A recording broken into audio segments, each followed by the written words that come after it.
Cecil Beaton, in his own words.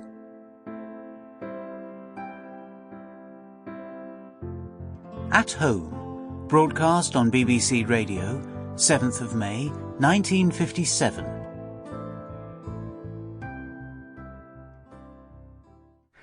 This seems to indicate that you started at a pretty early age. How old were you, when you first showed interest in photography?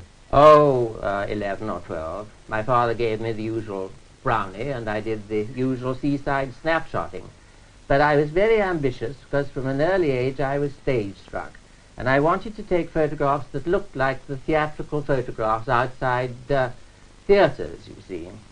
So I was a long way off that. But my father gave me, I remember, a number 3A folding pocket Kodak, which was postcard size. A great advance. There I felt I got somewhere. Yeah. And with that I went on photographing for a very, very long time after I'd become really a professional and gone to America. How did you learn developing and printing and so on? I learnt it really through my sister's nurse, a wonderful old woman we used to call Ninny. She was very deaf, and she made sort of hen noises as she developed in the bath at night and did all these wonderful printings with hypo and printing frames in the window. I think I learnt a great deal from her, but I was very amateur for a long time, and my greatest problem was always to try and get a long enough exposure, because in those days the emulsions weren't as strong as they are now, nor the lenses, and I could not think of a way in which the tripod would remain standing on the parquet floor of my mother's drawing room. So there was always a crash at the crucial moment, and I wound the camera up in a sort of red material. It looked a very peculiar cocoon. Yes. I don't know whether you'd agree to this, but it has been said of you that you brought about a kind of revolution in photography. What difference was there really between yours and the kind of stylized photograph in your early days? Well, the revolution is a little strong. I think that the reason why there were such positive reactions to my negatives was that they were generally taken of very well-known people.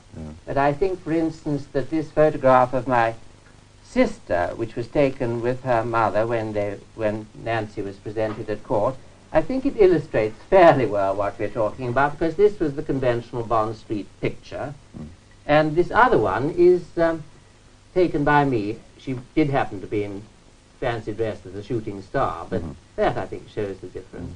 Not only, of course, new backgrounds and new lighting, but you also experimented a great deal with angles, didn't you? What about that somewhat startling photograph of Edith Sitwell that you took? Yes, angles. Well, in that instance, I climbed up a ladder and shot her from the top of it, lying on a strip of linoleum that I bought for the purpose in my bedroom in Sussex Gardens. I wanted to make her look like a medieval figure on a tomb. And I think that is not only a question of angles and lighting, but I think I wanted to try and use the camera as a sort of artistic medium whereby I could express myself. How do you set about, when you get a subject, how do you set about interpreting his or her character? Do you assess beforehand to any extent? Now, I think that I leave it more or less always to chance, hoping that I can have some sort of rapport with my subject. And I suppose through the years I've got an instinct whereby I make it a little easier for them to not dislike the procedure. And I think that it's very important to go out after the character of the sitter. Now, for instance, there's a case in point with Marilyn Monroe. I'd seen so many pictures of her looking like the blonde who's very alluring, but one doesn't really see the human attractiveness.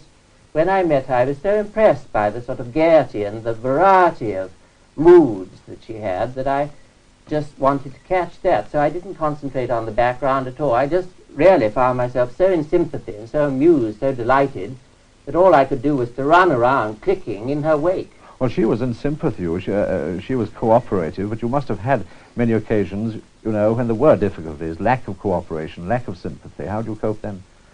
Well, just hope for the best. I mean, for instance, in the case of... Sample complete. Ready to continue?